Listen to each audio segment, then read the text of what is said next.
gentlemen, the show is about to start in 10, 9, 8, 7, 6, 5, 4, 3, 2, 1.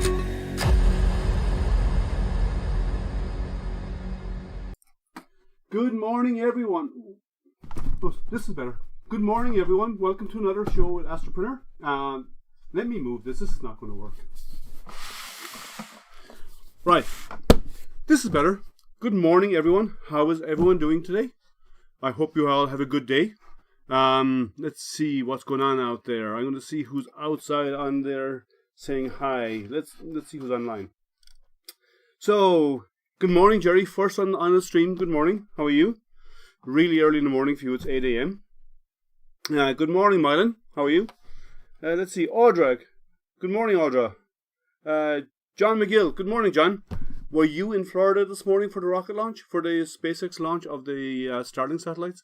It was a beautiful launch through the fog. I hope you were there. Let's see who else is online. That's all that said hi and chat so far. But we have 7 people on. How is everyone doing this Saturday morning? I hope. Just want to get some feedback. How's the audio looking? How's the video looking, and how's the audio sounding? And when I started up and we had a countdown, did the audio come through in the countdown? I made a few changes, and I want to see how it looks. I want to get your feedback to see if the audio came through with the change I made this morning. So if someone can give me the yes or no. Ballisto Supreme, how are you? Good morning. Let's see. So if someone could just say yes or no that the audio for the countdown came through and that the audio and video sounds okay now. Okay, it's good right now. Was it good at the countdown at the beginning? Thanks, Audra. Let's see. Anybody else any feedback? It came through. Fine. Okay, it came through for you. I made a few changes and I didn't hear the audio, but I saw it playing on my StreamYard, and I wanted to make sure that it was actually being carried over. Good. So we are here this morning to do a live unboxing of a new resin printer, new company called Uniformation, and this is their GK One. So this printer is a oh, you left after the Crew 3 launch. Well, at least you got shots of the Crew 3. That was a fantastic launch. I watched that too. This morning was really good because when they launched Florida had fog, and you could only see the tops of the rocket, the stage 2 and so on of the rocket, peeking up through and you could see the assembly building in the background peeking out through the fog, and then it launched up through the fog. It was really cool to watch.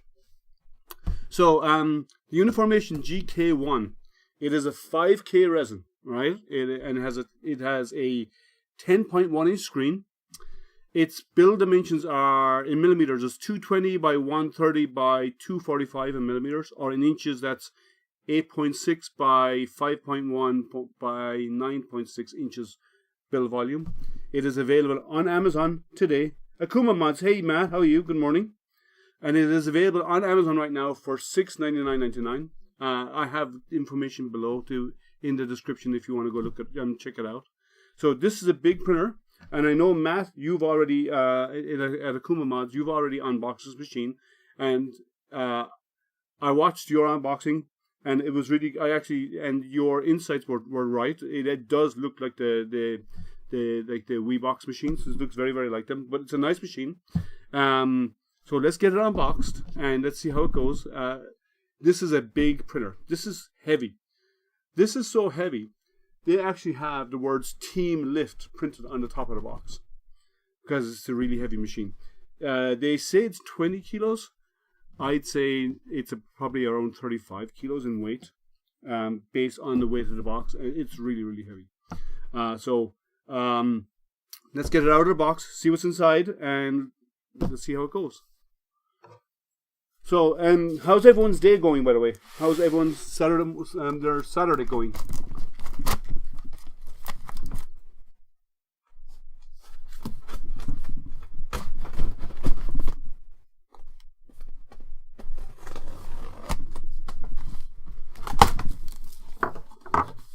Okay, so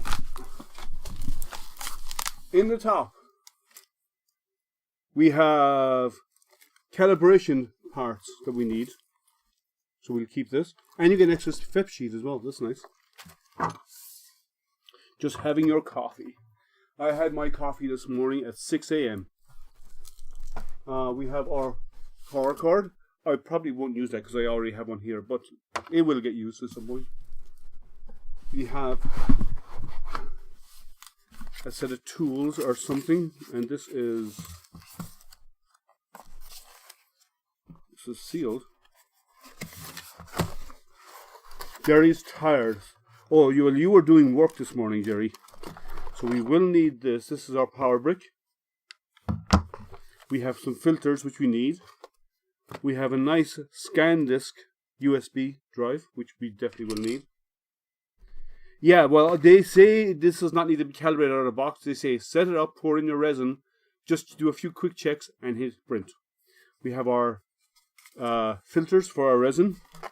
We have some add-in sets or H-trend sets and a plastic scraper to remove to clean the flap, which we may not even need, so I'll leave those in the box. We have some gloves which we will definitely need. Let's see what else. Okay, this is really well packed.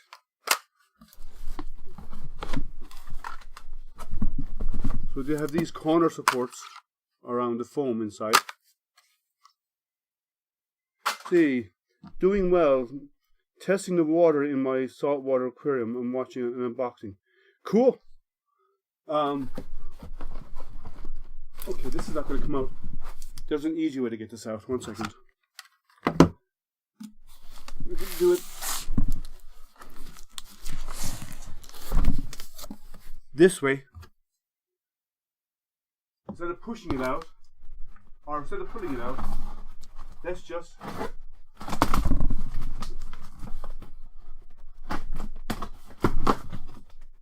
push it out of the box.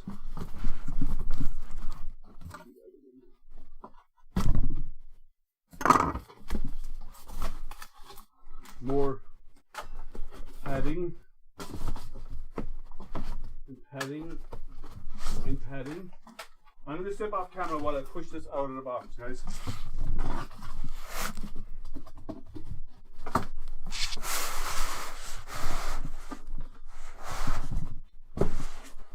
Let's see. Yep, that's working.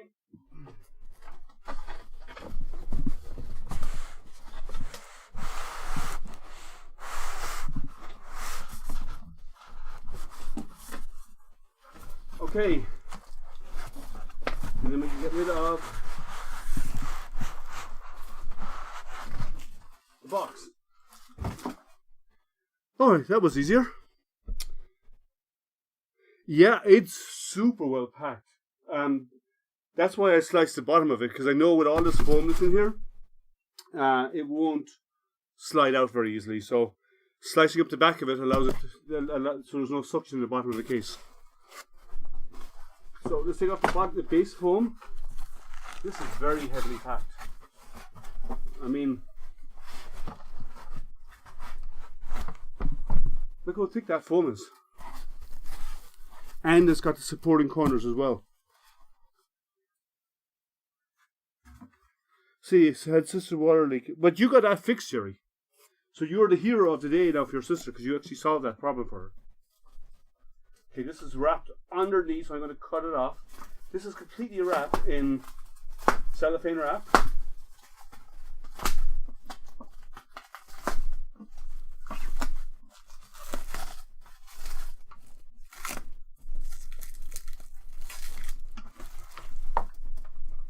Ooh, this has got adjustable legs.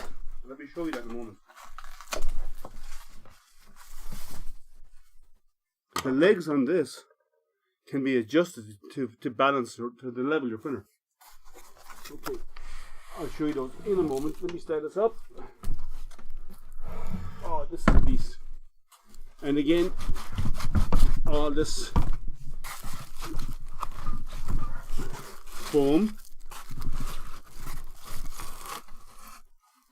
Again, super heavy, thick foam.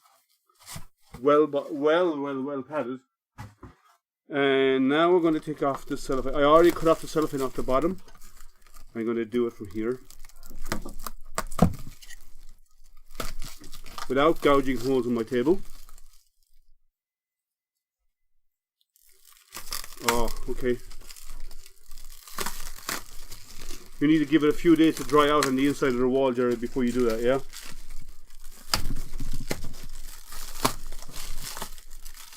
But it's in Vegas. It shouldn't take long to dry out in Vegas.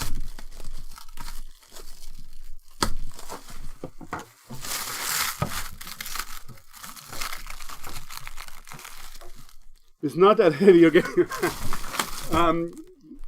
yes and yes. It is that heavy, and yes, I am getting older. I always knew I could always turn to you, John, for support. That's funny. You forget, John, I know where you live. Okay. Oh, I like this lid. I like this lid. We are... Excuse me. More trash. Okay, so we are beyond the days of... These small printers where you lift the lids off are fine. On larger platform 3D printers, this is a must. I'm sorry, it has to be out there. I really like this. Nice, tidy, no mess. You're not moving stuff around. It's so easy. So, the inside of the printer, I'm going to bring over my close-up camera and we're going to show you what's inside. I'll go to 2-1 with the close-up as the main camera. So we have our build platform. It's single Z screw. We have a large build area. FEP. Oh, it looks like one of the screws came out, which is why this came loose. So let me put that back on. That happens. USB is loaded in the front. Power. Our touchscreen. So let's go back to the main camera and let's get this plugged in. Hey, old curmudgeon, how are you? Lurking while doing errands. Well, I know there's Saturday morning is the morning for doing errands and having other stuff in the background playing while you do so. So power is in the back. Let's spin it around so you can see the back of the machine. Go to our close-up camera again. So we have our power. We have two fans. One I'm sure is for the inside and this is for the power supply. Pretty nice. It's metal. The whole unit is metal. So it's none of this plastic stuff. So let me spin around and plug in our power brick.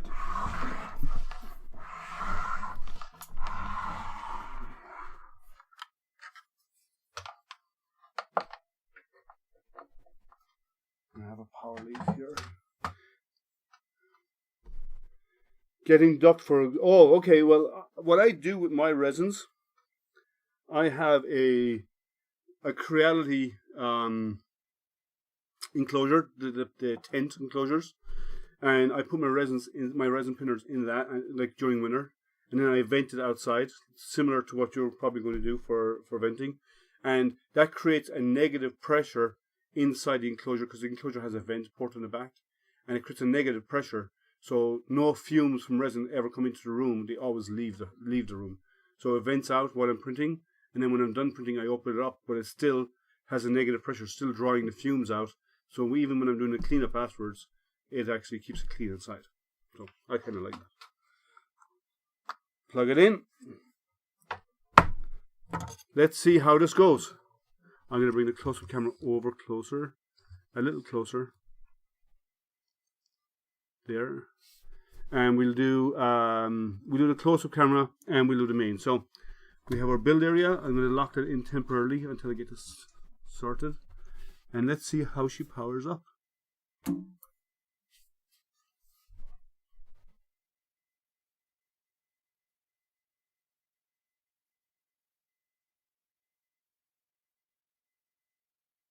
Give it a moment. Or for anything. This is not powering on yet. Don't tell me I have another dead printer.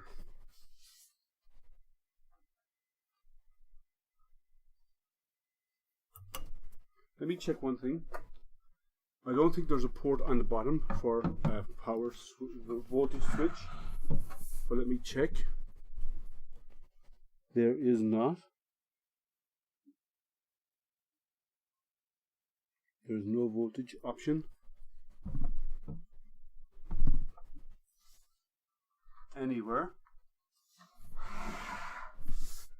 I wonder.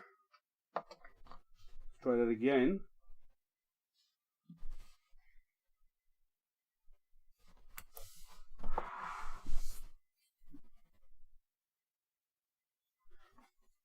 Okay, this took a moment. Okay, that's good. So it's coming on. I'll get closer to the screen. Just 1 second. Let me bring it in closer to the screen so you can see what's going on over here. Yeah, I didn't need to hold it. It just took a second. So it takes a while to start up.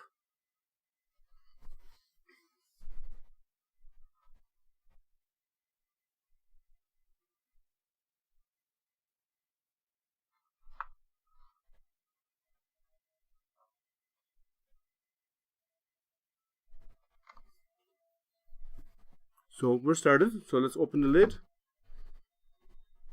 And we need to take out this foam, so we need to move everything upwards. So we go to play. Okay, so it's here. And we're going to change. I'm going to move Z.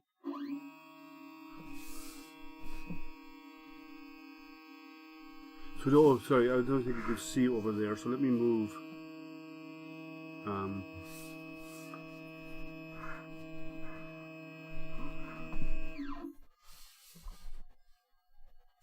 Z is up.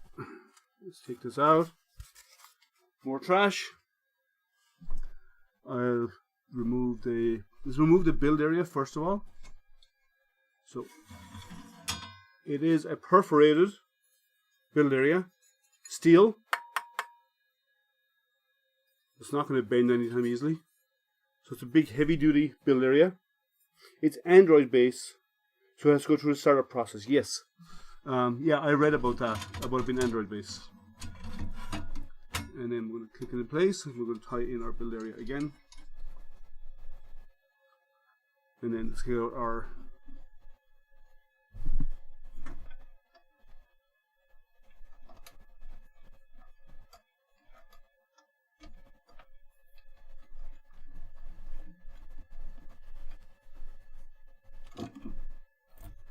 fully undone yet.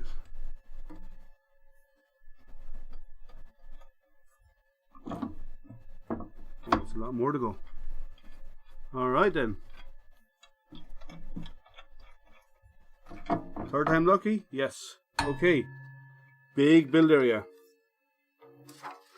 Look at the size of that.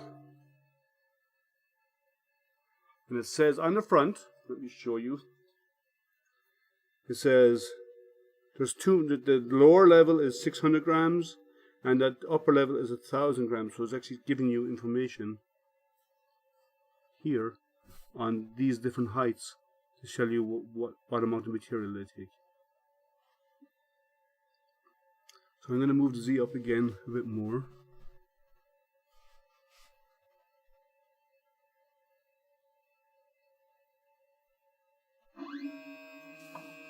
I just want to get it in here. Let's see.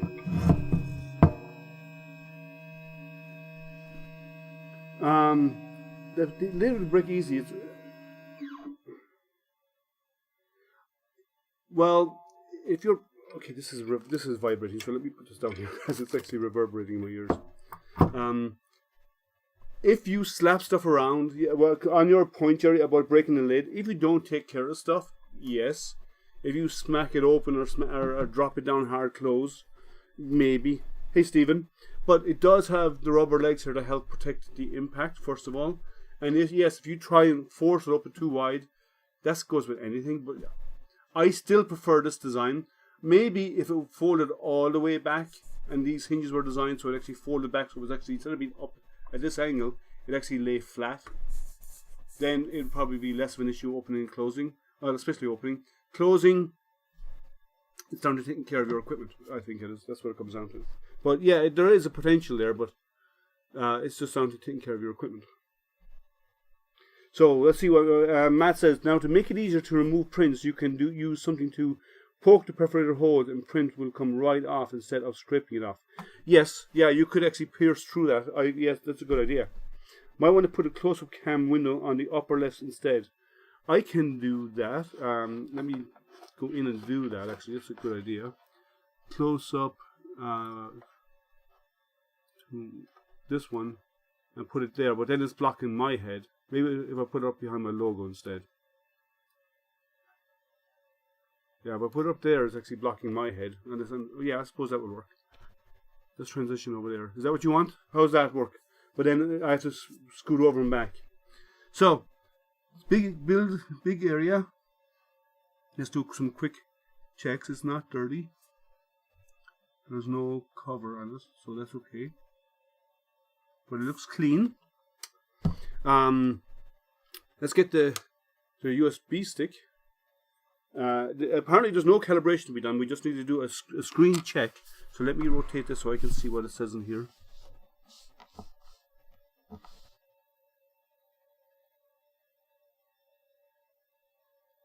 Okay, let me get their instructions. 1 second, let me plug in my USB stick.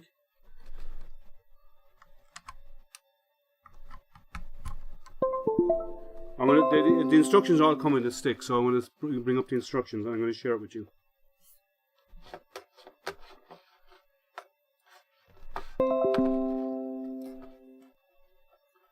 Let's see, USB drive.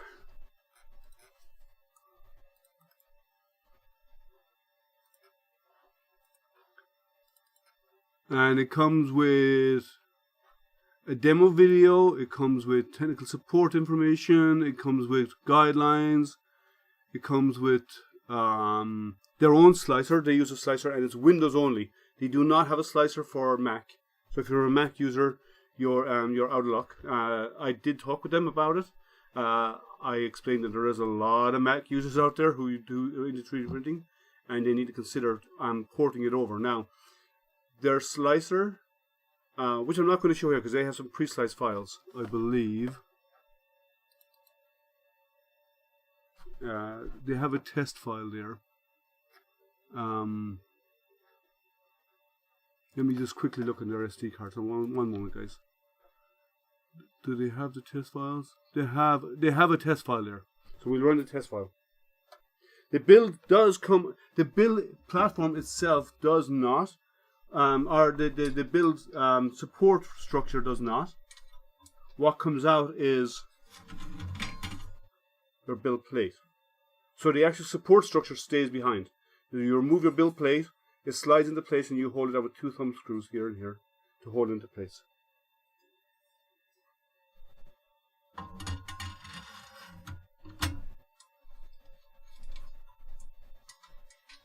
So I'm going to bring up their instructions.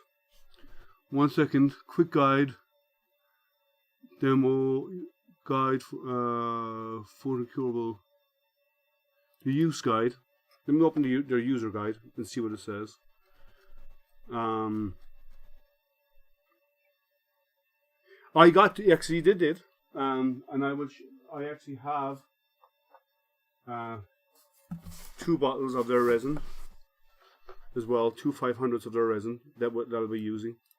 But I'll get to that in a moment. This is their standard resin. I'll get to that in a moment. I just want to go over it. Yeah, smash the like button, guys, and if you haven't already subscribed, please do so. So let's have a quick look. I'm just quickly looking at their setup information to see if there's anything I missed. Apparently, there's nothing to do with this. There's nothing to do with this.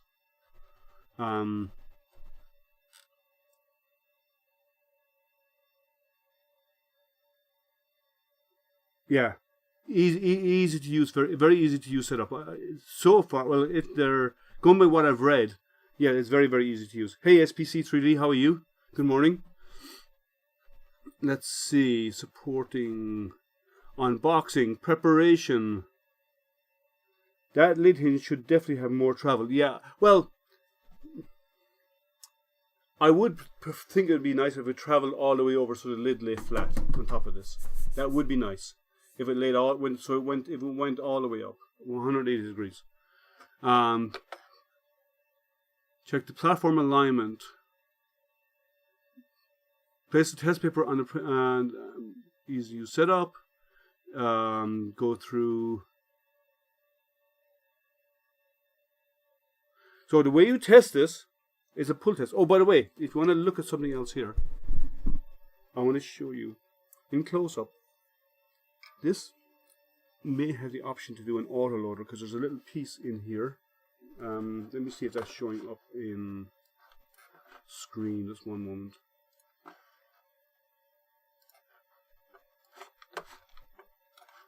It may actually have the option at some point to have an autofill option, because this is actually part of an autofill port here to autofill your resin. So the instructions are to, let me see, it says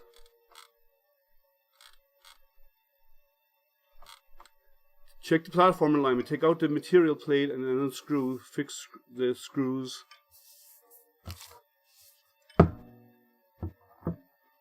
Counterclockwise, and then it says place the paper, which is this, on the bed,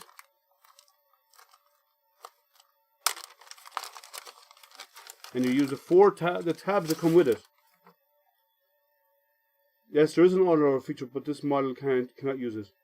Not big enough, yeah. But it looks like the plate is set up for one. So it says put this on the bed. And on the four corners, line up these pieces of paper.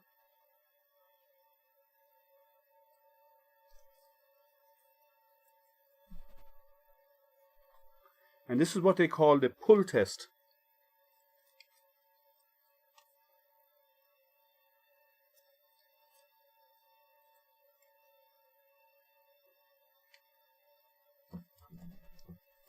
You say skip it and it's good. Well, I'll go with what you said, Matt, because you've built one of these. You've got one of these already, so I'll trust you and just go straight into printing. And if that's the case, then this is going to be the fastest ever. There's no leveling or anything to be done. So let's go get the build plate back in. Make sure it's clean. These would be nice if they were captured, so they don't fall out, but okay.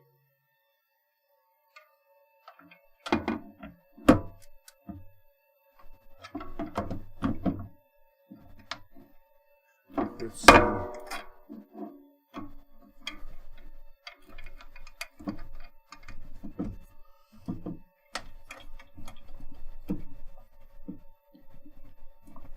You can test it, but it'll be good. Well, that's great. Well, if it's going to be that easy, then this is going to be a short stream, guys. Screw this in, please.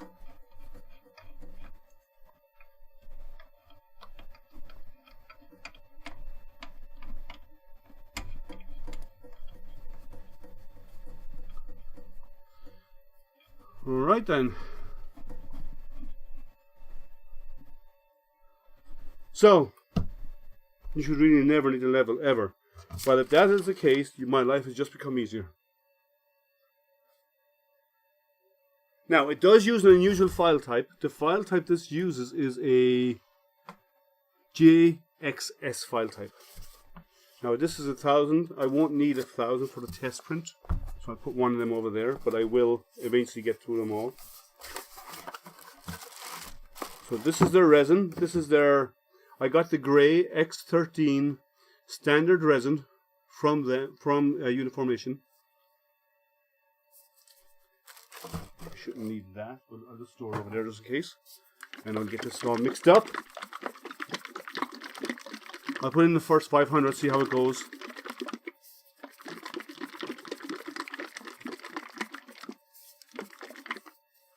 So, how's everyone else doing out there? Oh, before I get started, because I'm dealing with resin, I do have a silicone mat. I am dealing with potentially hazardous resin. Higher end printers are basically a take out of the box, pour and print. Well, we just took it out of the box. We're going to pour, we're going to print it. Let's see how it goes. So, let's see if there's a cap inside this. You know, why don't they make resins where you can actually just lift a cap open, pour, and you can actually just push down rather than having to screw on and off lids all the time? Now, I did bring my own gloves because I have heavier duty gloves that I like to use when dealing with resins.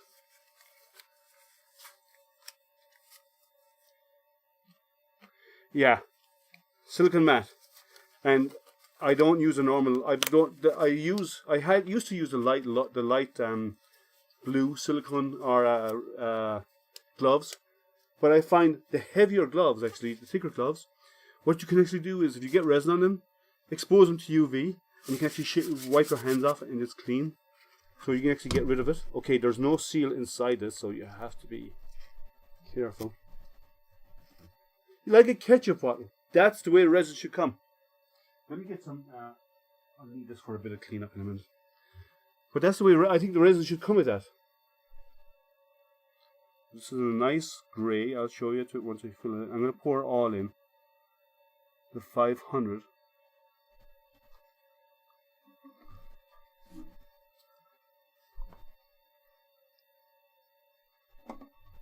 So it should come like a ketchup bottle. And you could pour it in, and then you could always use an empty bottle to when you clear out your vat to put it back in later on.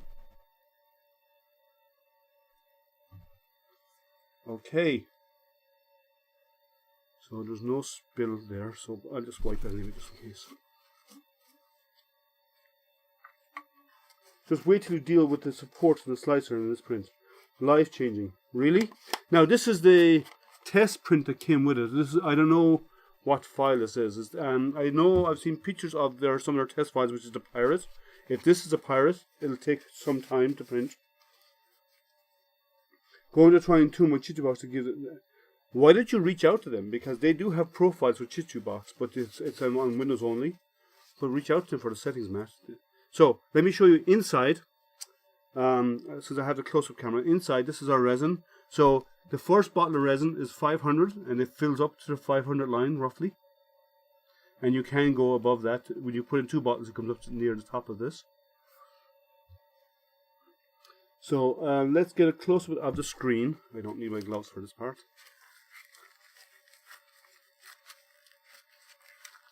I make sure I have my lid. It's a Wolf Pirate. How long does it take to print, Matt? Because we probably will end up coming back to that at some point then. Let's make sure this is tight, which it is. Okay, so let's go and do a print. So we need to go to, let me go to close-up, do this one better because it's, where do I move the camera? Camera to here, I suppose. So let's print. We'll go back to home. We'll go to play. Oh, so you choose a file first, sorry. You have to choose a file. Oh, you know what would be really helpful? If I plugged in the USB stick. I never said I was smart, guys, come on. So let's plug in, let's try this again. So let's go back up, SDA1, which is actually, yeah, that proves it's a Linux build. 2 hours of a build, that's not bad. System volume information, GK One.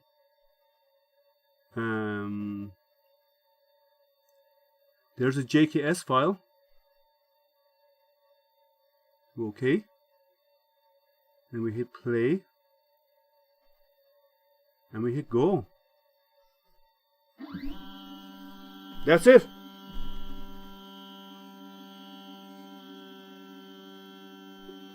Alright, Matt. So it's a 2-hour print. That's not bad. We probably won't cover all of it here. We'll just play around with some of it, with it for a while. Let me swing that over here. So the build volume area is moving down.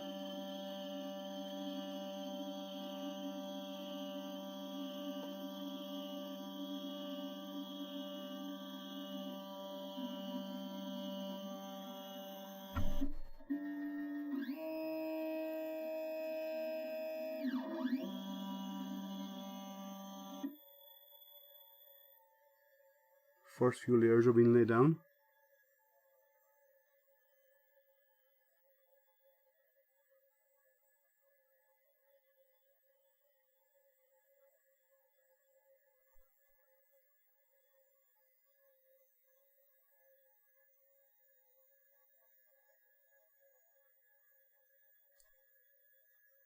Oh, look at this. The counter as well is working. It's doing a countdown timer. That's layer 1 done.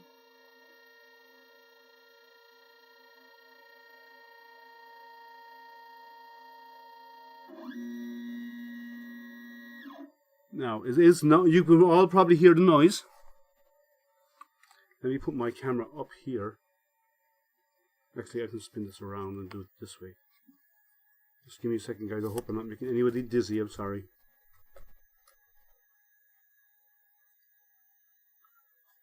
So that's running right now. There we go. Message retracted. Okay. So that's the first layer done. I didn't hear any peeling action, but apparently it's set and go. So let's give it a try. Looked like left side hit something first. I did notice that. Like it jumped a little bit. Yeah, it is noisy. There's nothing. It's not a quiet machine. And I don't hear the peeling action as each layer lifts. Let's see if I have a...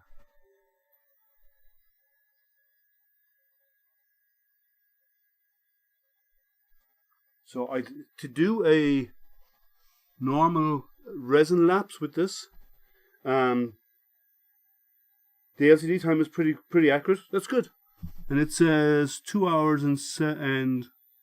no, it says 5 hours and 48 minutes. It's an old driver, maybe. Now I heard a peeling action.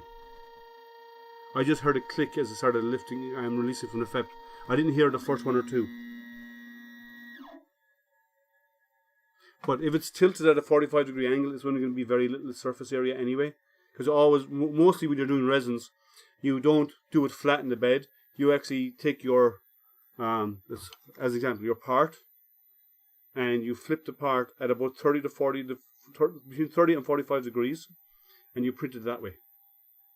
Because when you're printing it flat in the bed, it doesn't always come out great. You need to have it tilted to have supports underneath it, but you do not want to have too much of the main part printing directly on the build surface.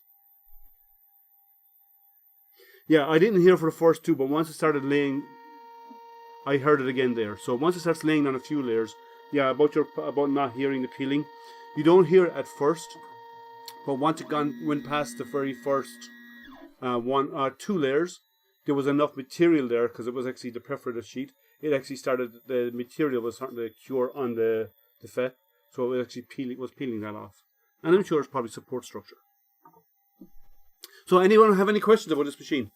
I'm actually going to close the lid down. I think you can still see inside. I like this lid actually. Let me see if we can get closer so you can have less of a better view of it. I know there's reflective light behind me. I might be able to kill. Actually, let me try and kill some of that. It might affect the view overall here, but no, the reflection's coming from over here. Maybe if I rotate the printer a little bit.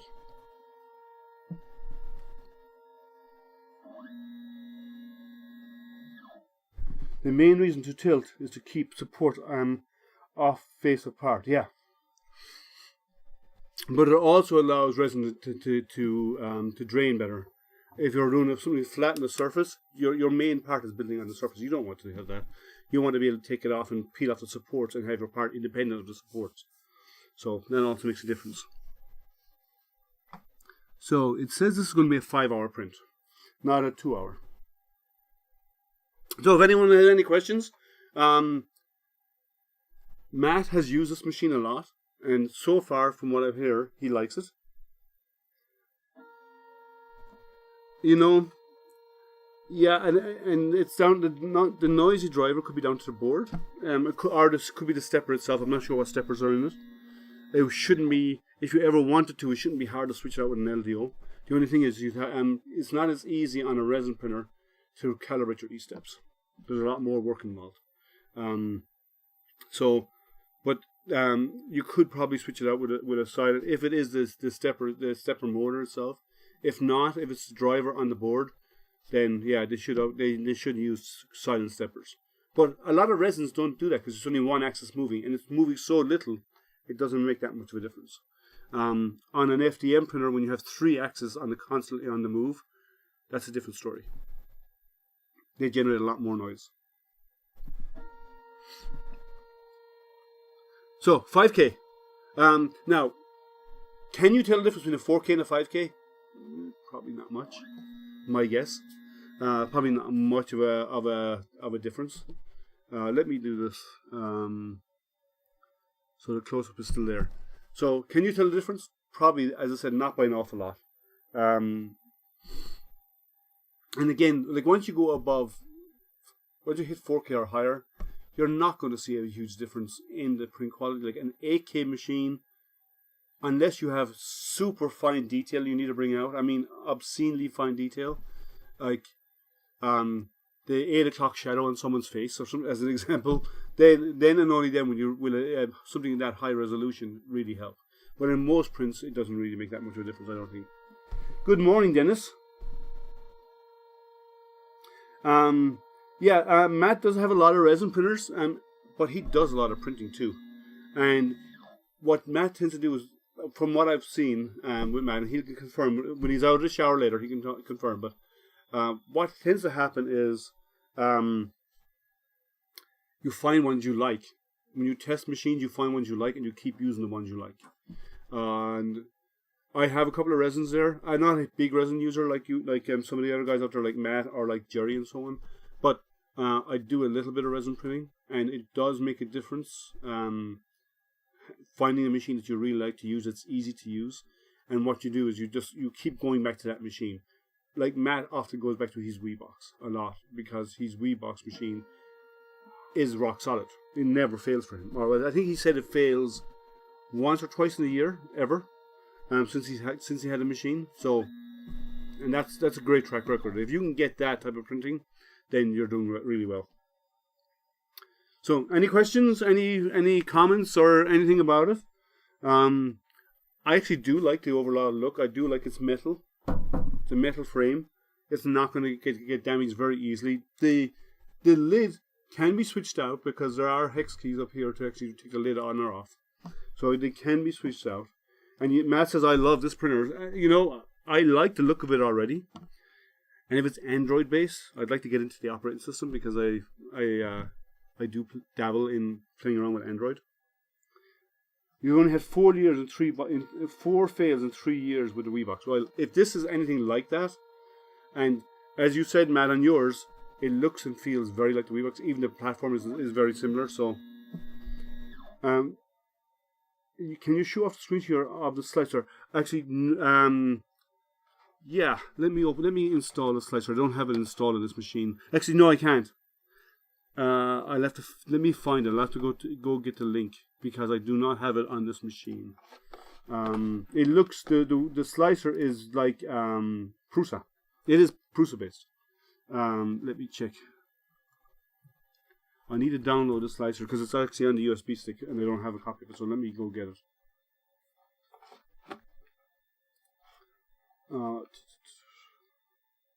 Sorry, one moment, guys.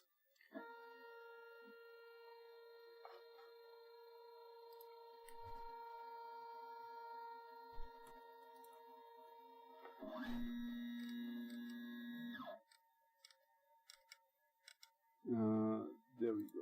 Just let me download it from here.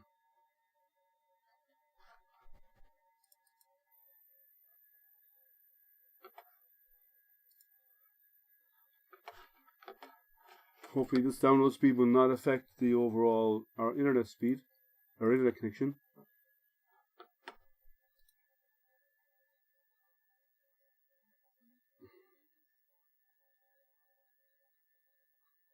I'm just downloading it. Just give me a second, guys.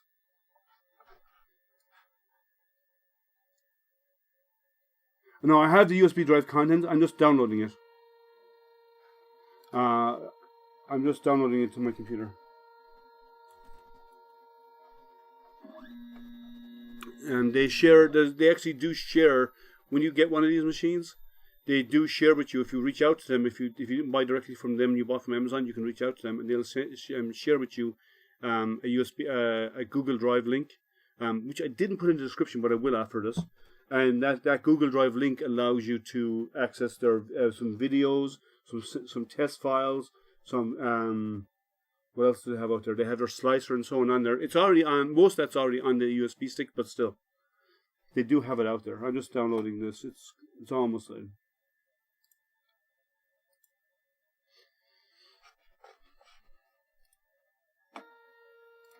Just extract the file now. One moment.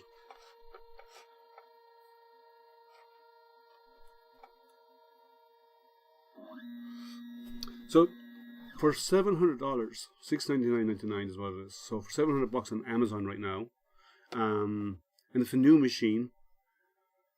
I like how it looks. First impressions are good, I would say. Let me see. Open their slicer. One moment.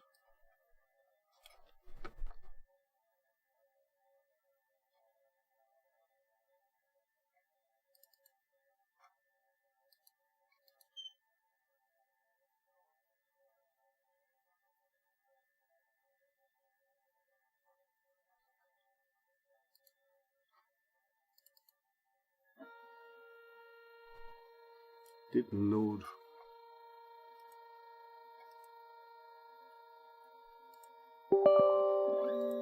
One second. It's failing to load on my machine. I'll have to check out the slicer in a while. Let's try it again.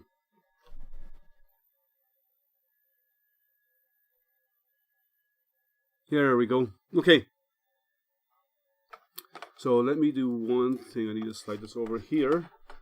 Need to get rid of that. I actually know I should have opened that up again.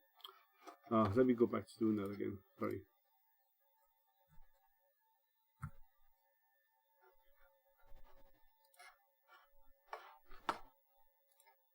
Let me go back to that side. Just one moment, guys. I want to get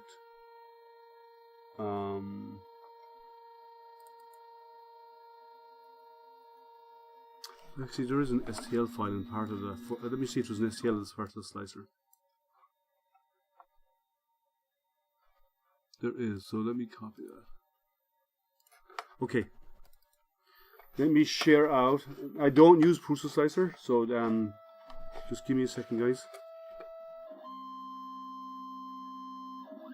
Okay, we're just switched over to using the faster layers, it sounds like.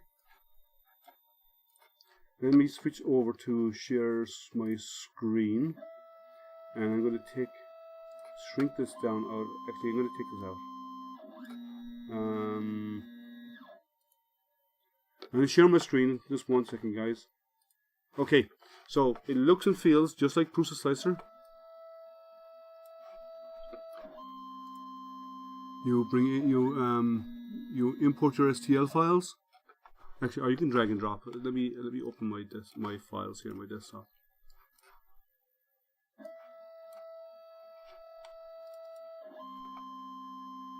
Thinking about it. There we go. So there's your file. This is the one we're printing right now. So this is going to take a little bit of time, but it looks and feels just like Prusa Slicer. You can move your part around. You can scale your part. You can rotate it. You can slice it. All the settings in here, like you have in Prusa, is all here. It is Prusa based, but it is Windows only. They have the profiles apparently for this and the configuration files will not work on a Mac. I've tried them; they do not work on a Mac. So so it has to be run on Windows for now. But I have encouraged them to come up with a Mac version of the profiles, so we can import into a Mac because it's slightly different from one to the other. So you have all of your resolution that you set here. that are pre-provided.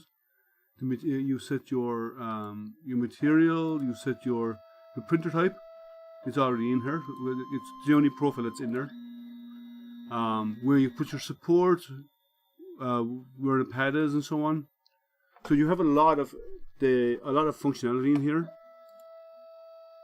Oh.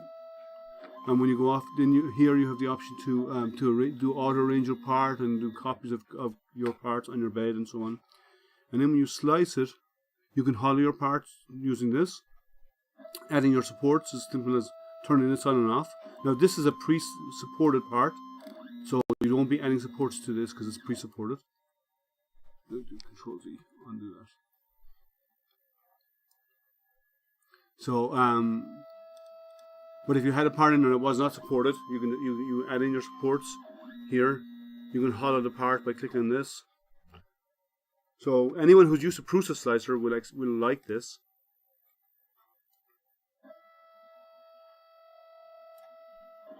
Let's see what else is going on.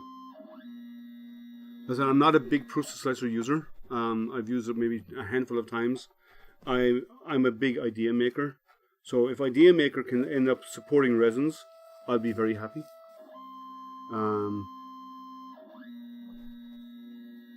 If they come out with the ability to do it, they do have good instruction video, and they do not have a video on leveling the bed. Now, apparently you don't need to, but they do not have a video out there on how to level the bed.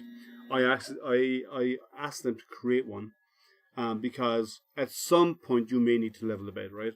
And they should have that instructions out there. Now, looking at the bed, actually, let me pull this back and I can show you.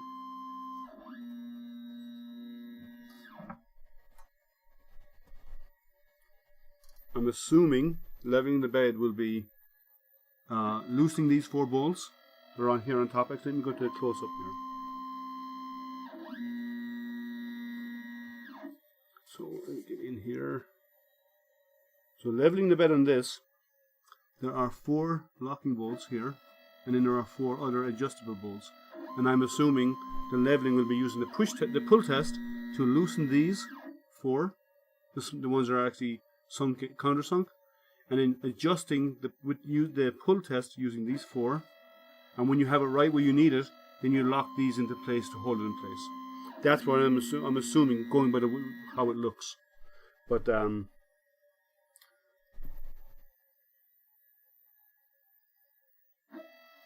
I have one from the, yeah, okay, so Matt has one for the Weebox. It's the same leveling process, but I'm assuming that's how it's done.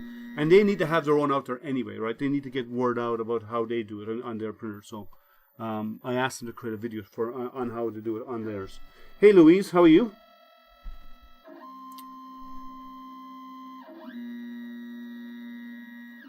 These are doing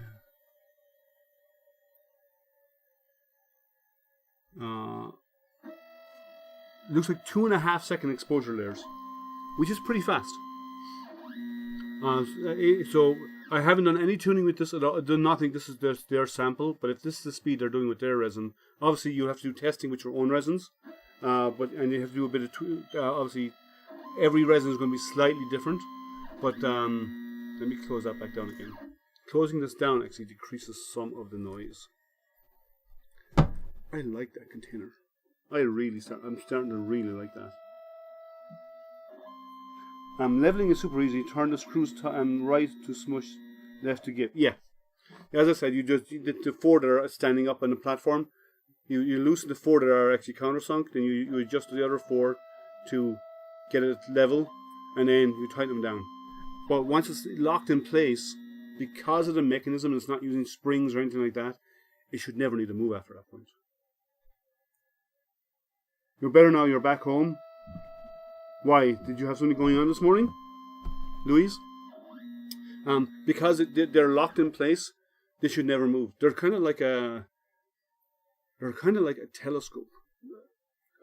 I'm into astronomy, and the telescope is the same where you're collimating the mirrors and a big Dobbs, whereas you have 3 screws for adjusting, and you have 3 locking screws. And once you get into the right place, you lock it. So one pulls against the other and holds it in place. Yeah, I do like the lift. Like none of my other printers, even the seed makers that I have, does not have a lift. They have the lift off lid, and that's fine for small prints. But in a big printer, and with the enclosure I have for my printers, for the negative pressure enclosure, this would actually flip right up. It'd be nice and tidy in there, and it has a vertical height.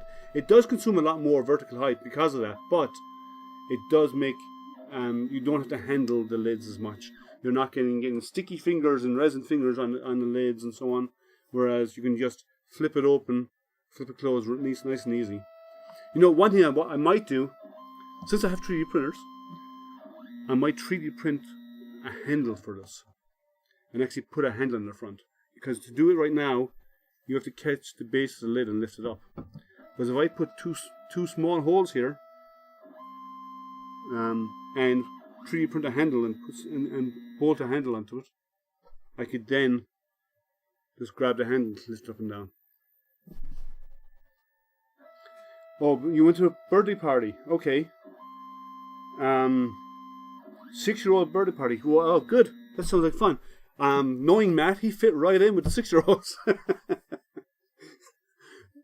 So we are already at 3.5% into the print already. My camera is, which camera? This one? It is pointing at the printer. It's pointing at the reflector. It's reflective. That's what the side is for. Yeah, there's no grip handle on the side though. It's I might. It's easy to drill a hole in acrylic, you know. Or even glue a handle onto it. Yeah, a small handle right here in the front, dead center. It's easy to attach. Doesn't need to be big. And you can 3D print it and you just grab, instead of having to rely on getting your hand in around the frame here. I just thought a handle would be a nice, easy addition. Yeah, it's a reflection on the acrylic. So inside, it is looking at the inside.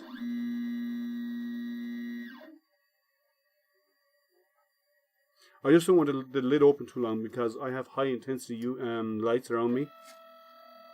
I can hear the peeling now. I have high intensity lights, studio lighting, and that studio lighting can actually cure resin because it is not, it's full spectrum light. So actually what I do have, I wonder could I get it set up by now quickly. But it would mean leaving this poked open a little bit. Without its lights on, maybe.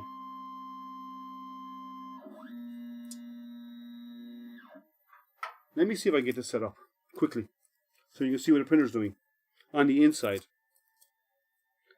This is a USB camera. Now getting it held in place might be a bit trickier, but well, that works. I'm going to bring it around here. And everything just blinked on me. Is the stream okay? Because when I plug this in, everything on my device is just suddenly blinked around. Is the stream still good, guys? Someone give me a word in chat. Because when I plugged in this other camera, everything blinked and went a bit weird. Is the stream still good? Let me see over here. StreamYard is still showing me connected. Okay, that's good. Alright, so let's see if I can get this quickly set up in StreamYard or in OBS. Just give me a second. Where am I?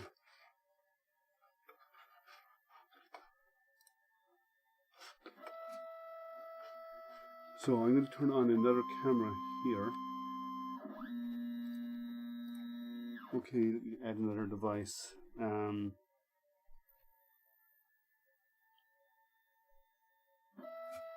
Yeah, good. a new video capture device.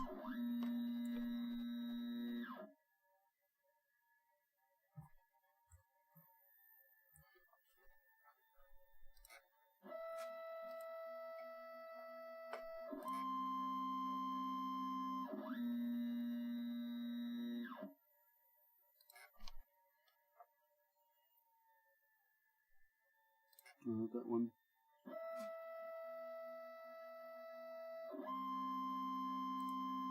Maybe that one.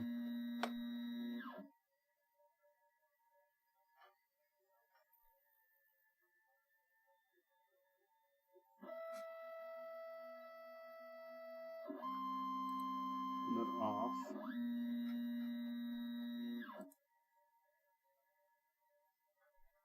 Oh, yeah, that didn't work for 1 second.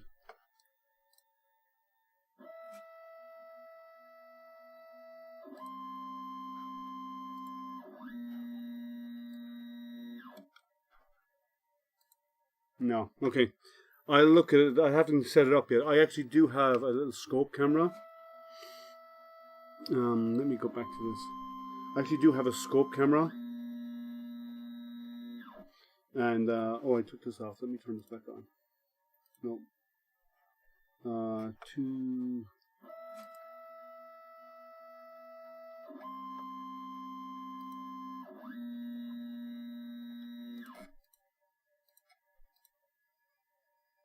Okay, let's go back to this. Yeah, I do have a little scope camera that I'm actually going to set up on one of my printers and use as a nozzle camera. It's got a really long, really long cable. So you can run it from a computer and you can run it anywhere, and I can actually mount it in here. I can make a little clip for it, clip it to the lid, and I can actually watch the print as it goes. I'll get there. I haven't done it yet, but I will get there. Hey Jeff, how are you? So we're printing. The setup was 0 on this printer. I took it apart. I took out the padding, which was extensive. In the box, it was super well protected. I mean, seriously protected. I did use their resin, which they gave me some of their resin to try their resin with their printer, which obviously would be the perfect fit because they've tested their resin on their machine. And after taking everything out of it, I poured the resin in, shook the resin, poured it in, and hit print. That's it. That's all I needed. Let's see, TK 3D prints. Yeah, I just made 10 peeps check their computer to see what disconnected. Haha, thank you. I do not, actually, this cable, I haven't got it set up yet, but this camera has a really long cable. It's not an extension. So I just plug it into my USB hub that I have with my computer here. And it's a super long cable. And it's stiff. So you could put it into, it's designed as for like inspection camera, but it's stiff. So you put it into a position and it'll stay there. But I was thinking about using it as building 3D printing a little mod for my FDM printers. And I could use it as a nozzle camera, and then so it'll be watching the nozzle. So as the printer goes around, and this is lit by the way as well. These can be, where's the controls? This has LED light, so I can actually light up I can turn on lights on it too. So I can have it pointing at my nozzle, and as my printer prints, it will actually just watch the nozzle lay material down. So yeah, I only got it. I haven't set it up yet. I will be spending a bit of time on it today. My goal is to do a nozzle camera. You know, a lot of people like the AFMR stuff online where they're watching something print, or they're watching simple stuff like that, like peeling the cover off an LCD screen, stuff like that. So I was thinking of doing something like that, but actually do it because I do a lot of printing, and just do it for printing only, and have a nozzle camera. So they're watching the nozzle lay the material down as the machine prints. Yeah, resolution, there's always going to be an issue when you're using those scopes. Excuse me. I have a bit of a scratchy throat.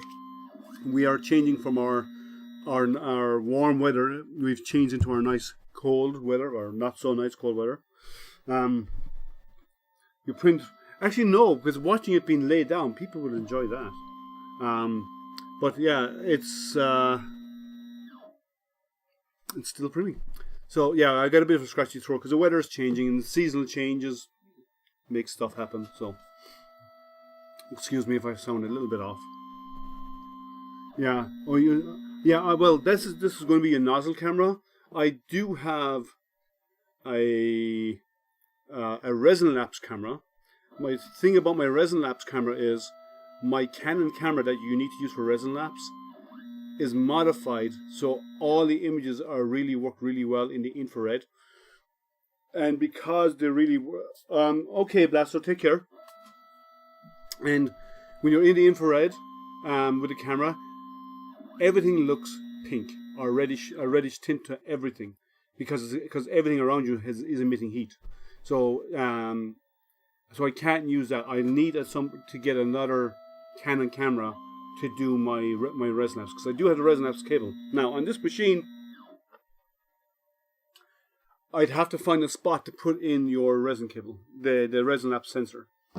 On the back there's no option, so there may be underneath. I'll have to have a look, and if not, it is a metal frame. You just drill a small little pilot hole and put your resin sensor in there.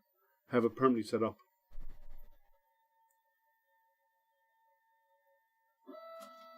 You're thinking of drilling a hole in the front of your mono printer, then make it mount to hold the camera in place next to the lid.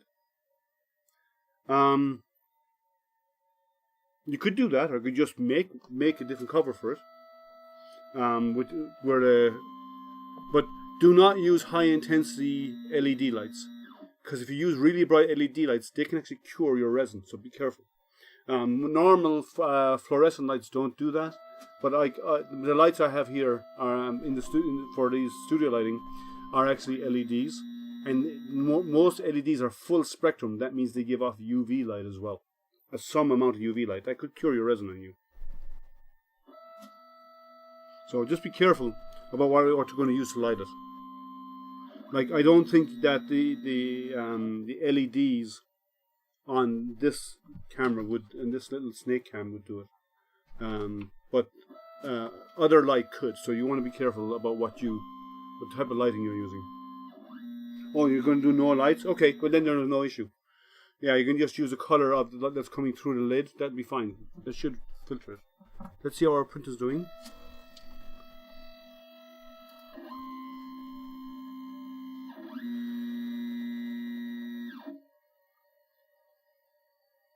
I have to say it's the easiest setup of a printer ever.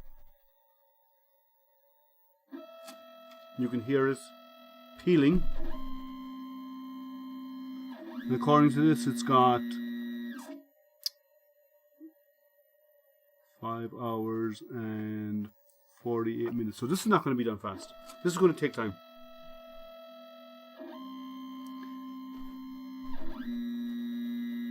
I have to say the resin does not have a strong odor off it, which is good. Anyone who's sensitive to resin odors, that would be an issue.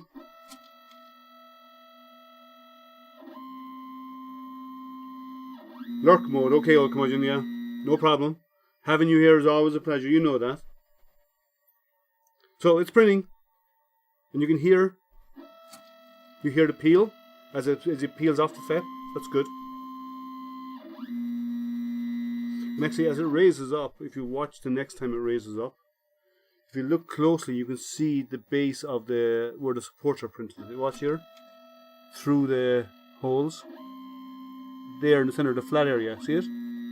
That's actually the area that's already cured to the build plate. Yeah, tungsten lights are hard, but everyone's moved. LEDs are great for brightness if you want very bright, clear light. There are some LED lights out there that you can get that cost a little bit more that are somewhat filtered. And if you want to go and not be emitting the UV light and all this kind of stuff, then the filtered ones are good, right?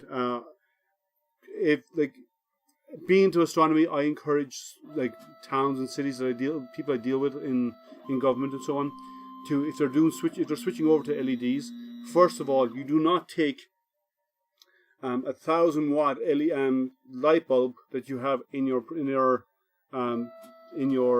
street lights today, and replace it with 1,000-watt LEDs, because you're going to get about 30 times the amount of light out of it.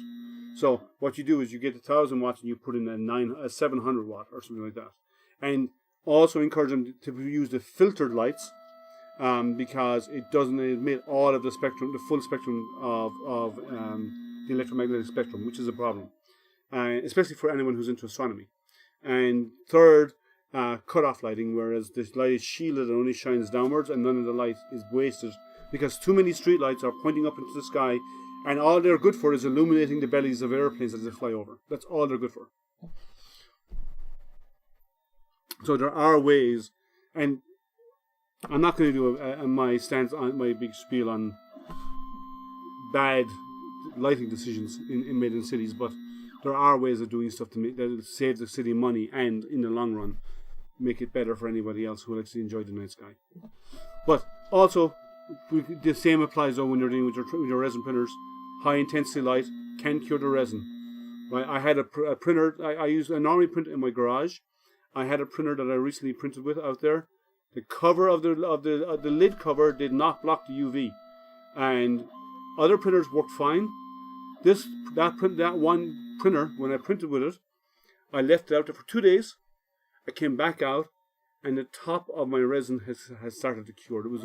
There's a film of about 1 millimeter thick of cured material on top of my vat. So it actually cured through the lid. So the thicker the lid, the less chance of it happening. And this is pretty hefty stuff.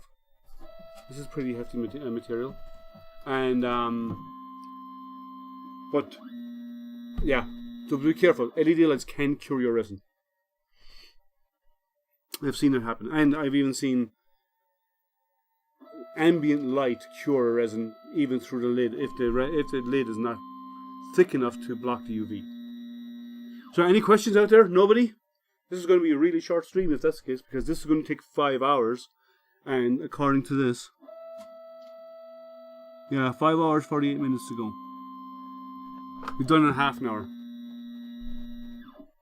So no questions. If you do, please chime in, type them in chat. Sorry, I'm hiding behind my close-up camera. Let me do it this way. No. Let's go back up to the main camera. So it's printing fine, no issues. We don't have any questions in chat. So the Uniformation GK One, 5K resolution, 10.1 inch screen. It looks like it's doing 2.5 second exposure layers. It's really fast.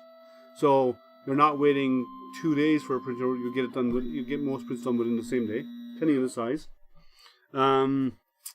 It's a build area of 220 by 130 by 245 in millimeters or in inches. That's 8.6 by 5.1 by 9.6 inches. Right, and it's $699.99, so $700 on Amazon. There are links and information below. It is a mono printer. Yeah, it is most definitely a mono printer. And anyone who's not doing mono nowadays are not in the game. You need to be doing, everything should be mono nowadays. Everything. If you're not doing mono, why are you even playing in this space? Unless there's a specific reason in your printer that you have to go RGB. Right? But other than that, no. Mono is the name of the game. I don't think I've done an RGB screen. The last one I unboxed, the last resin I unboxed, was, I made a statement, I believe, in the video, when I live streamed, it was RGB, but I'm wrong. It actually is a mono. It's a 2K. It was a 2K mono. That's the 3D talk machine. So in case anyone did notice, and if you follow me on social media, these are not resin printed, but I made these little brackets. I can show you one. These little brackets to hang my lasers on the side here. So I have my three larger diode lasers mounted right here on the side. It's easy to put them on and take them off. worked out really well. Nice and tidy out of the way. The brackets for that took about 15 minutes in Tinkercad, because it was a simple bracket, it didn't need to be anything fancy, so it was really easy to do there. So no questions, nothing? It looks like I'm getting off it, and everyone's going to be able to go a little earlier than today. What I will be doing, when this finishes, I will, I either will show it on, because I'll be on Jerry's stream later on. So if you don't know 3D Jerry, 3D hobby and painting, he has a hangout this afternoon at 1 Pacific, 4 Eastern this afternoon. Check out his channel if you're not already following Jerry, and check out Akuma Mods. You will often find Akuma Mods is Matt Farmer, and you'll always find Matt on 3D Printing Noobs. That's his channel, his group on Facebook. So you'll always find out there. And Matt does a lot of resin printers unboxing. Matt has more resin printers than God. Jerry has a lot of resin printers. Jerry's really into resin printing also. I dabble in it somewhat. This may encourage me to do it a little bit more. And I do mostly FDM printing, and I do some lasers and CNC as well on my channel. So no questions. We still have a group of people out there, and everyone's been really quiet. If not, we can end the stream early, and we just post the update later on my Facebook and Twitter. I'll post an update later on showing this, showing the results of this. And if it's finished, I'll show it on Jerry's stream later this evening as well. I don't think it'll be finished by then, because Jerry's stream starts for me in about 4 hours, 4.5 hours, and this has got over almost 6 hours to go, so it won't be done by then. No last comments? No last questions? No? Okay, well, since we don't have any, I'll wait 30 seconds, because there is a lag, and if there's nothing in the next 30 seconds, let me go back in and show this quickly while we're here. Oop! Exactly, that's why you need to go all the way back. Okay. That's exactly what your point, Okamujin. You only have 3. Okay, so let's see how this is doing. You can see the cured area, the flat area in there. It's already cured. And it's going. Well, still printing. That's a good sign. 3.5 hours of Jerry's stream, yeah. Yes, okay. So I'll be on Jerry's stream for sure. I thank you guys for hanging out. Hey Gary. Well, you have to do a drop test, right? But it does have little rubber feet in here to help cushion that. So they worked. I won't be doing it every day, but they worked. Yeah, I agree. No, you should have deleted that, Gary. You should have left the drop test there. Yeah, I agree with you. But as I said, it does have these little grommets in here underneath. These little rubber feet in here on both sides to take such impact, and it's going against a metal frame. But yeah, it didn't crack. I just need to be more careful of it. It slipped out of my finger, which is another reason why I'd like to make a handle for it. So, guys, that's it. This is going to take 5 hours. We'll come back to it later on when it's done. I will show video. I will show some images of it later on when the print is finished. I'll share it out with all of you on social media, on my Facebook, and I'll share it out on my Twitter and so on, and on Instagram. So if you want to get an update, follow me on those social medias. I will post updates later. Matt has dropped his Weebox one a few times and it's still good. Yeah, well, I'm sure it will be. This is why they had the rubber grommets in there to actually take the impact to absorb it. But for precaution, I'm going to add. I'm probably going to add a handle to it at some point. But it looks good. It's a nice machine. The stepper is noisy, but I like what I see so far. If it prints half as good as it looks, it's doing well, right? And Matt is happy with the way it prints. So, and he, as I said, he has more resin printers than God. So, if there's no last questions, I think we can wrap it up a little early today instead of having our normal marathon 2 or 3 hours with FDMs. this was the simplest. It's unbox, pour resin, hit go. And the slicer is basically based on Prusa slicer, so it's anyone who's used a Prusa slicer will find their slicer easy. If not, if nobody has any questions, I didn't show. Actually, I did. I was talking about the resin a while ago, and I didn't show it. Let me show you quickly just before we go. Let's just do close-up camera only first of all.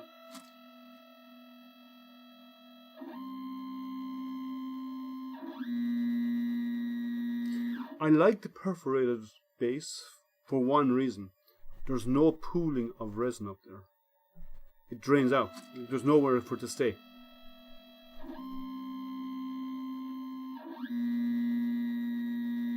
And every layer I hear the peeling, which means it's actually is printing properly. When the peeling totally goes away, and when you're a few layers into your print, you may have issues.